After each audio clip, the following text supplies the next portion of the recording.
एकीकडे करुणा मुंडेंनी हे सगळे आरोप केलेले असताना दुसरीकडे मंत्रिमंडळाच्या परवानगी विनाच धनंजय मुंडेंनी पैसे वर्ग करण्याचे आदेश दिल्याचं दमानी यांनी म्हटलंय। कृषी विभागाच्या पत्रात 23 सप्टेंबर आणि 30 सप्टेंबरला प्रस्ताव मंजूर झाल्याचाही उल्लेख असल्याचं त्यांनी म्हटलंय। शिवाय प्रस्ताव मंजूर झालाच नसल्याचा दावा सुद्धा दमानी यांनी केलाय। तर दमानी यांचा मुंडेंवर 200 कोटींच्या घोटाळ्याचा हा आरोप आहे। मी नुकतंच ट्विट केलंय आणि कोणत्या तारखेला पत्र दिलं ते साफ करावं असं सुद्धा त्यामध्ये म्हणण्यात आलेलं आहे। काय नेमका हा सगळा प्रकार आहे? नाही, एकतर धनंजय मुंडे यांचं जे पत्र होतं त्याला तारीखच नाहीये आणि त्याच्यात असं सांगण्यात आलंय की बाबा आपल्याला 23 तारखेला आणि 30 तारखेला मंत्रिमंडळाच्या याच्यातनं साफ डायरेक्शन झाले आहेत आणि मंजुरी मिळाली आहे आणि या मंजुरीच्या आधारे आता आपल्याला GR काढून थेट ते पैसे देण्याचे निर्देश सुद्धा त्या पत्रात लिहिलेले आहेत।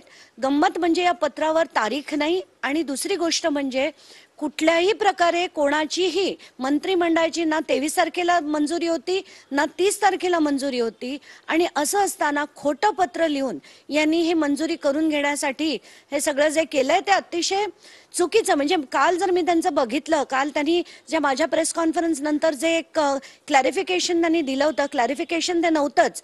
बघून असं वाटतं की हा माणूस किती अर्थशून्य बोलतो की पहिल्या वेळेस जेव्हा मान्यता नसताना त्यांनी 342 कोटीचं टेंडर काढलं आणि ते कशा पद्धतीने काढलं ते मी दाखवलं आणि आताच्या घटकेला तर खोटं बोलून की मंत्रिमंडळाची परवानगी आहे 23 आणि 30 ची। तर मला विनंती आपल्या चॅनलला की तुम्ही 23 तारखेचा आणि 30 तारखेचे मिनिट्स देखील दाखवा, कुठे एका चकार शब्दाची मंजुरी नसताना हे सगळं केलं गेलंय। अजित पवारांचे निकटवर्ती आणि मंत्री धनंजय मुंडे यांचे पाय आणखी खोलात जाण्याची शक्यता जी आहे ती निर्माण झाली आहे। कारणही तसंच आहे। RTI कार्यकर्ते विजय कुंभार यांनी एक ट्विट करत गंभीर असे आरोप जे आहेत ते धनंजय मुंडे यांच्यावर केलेले आपल्याला एकूणच पाहायला मिळत आहे। याच संदर्भात बोलण्यासाठी आपल्या सोबत RTI कार्यकर्ते कुंभार सर, काय सांगाल, काय नक्की त्या तुम्ही जे आरोप केला त्याचा अर्थ घ्यायचा? त्याचा अर्थ असा आहे की जो ठराव मंत्रिमंडळामध्ये मंजूर झालाच नाही तो झाल्याचं भासवून त्याची प्रक्रिया पुढे करण्यात आली, ज्या निविदा वगैरे काढल्या त्या काढण्यात आल्या आणि ही सगळ्यात गंभीर बाब आहे की मंत्रिमंडळामध्ये जे घडलंच नाही ते घडलं असं भासवणं। परंतु हा काय फक्त धनंजय मुंडे यांनी एकट्याने केलेला प्रकार नाही, कारण असेच अनेक प्रकार मंत्रिमंडळ बैठकीच्या बाबतीत घडलेत आणि जे अत्यंत धोकादायक आहेत आणि असं जर घडत असेल तर एकूणच ते घटनाविरोधी आहे आणि फौजदारी पात्र गुन्हे आहेत।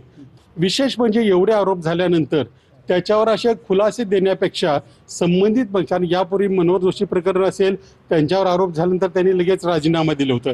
धनंजय मुंडे यांचा राजीनामा आमच्या दृष्टीने महत्त्वाचा नाही, तर हे असे जे प्रकार करतायत त्यांना अशा प्रकारची जरब बसावी, अशा प्रकारच्या गोष्टी याच्यातनं घडणं अपेक्षित आहे। त्याच्यामध्ये जे अधिकारी ज्यांनी प्रस्ताव मंजूर केले किंवा जे प्रस्ताव झालेले नसताना ते झाल्याचं भासवलं त्यांच्यावर फौजदारी प्रकारचे गुन्हे घडले पाहिजेत। मंत्रालयाकडे लोक एक विश्वासानं बघतात, त्या विश्वासाला तडा घालवणारा हा प्रकार आहे। रणजित जाधव, TV9 मराठी, पिंपरी चिंचवड।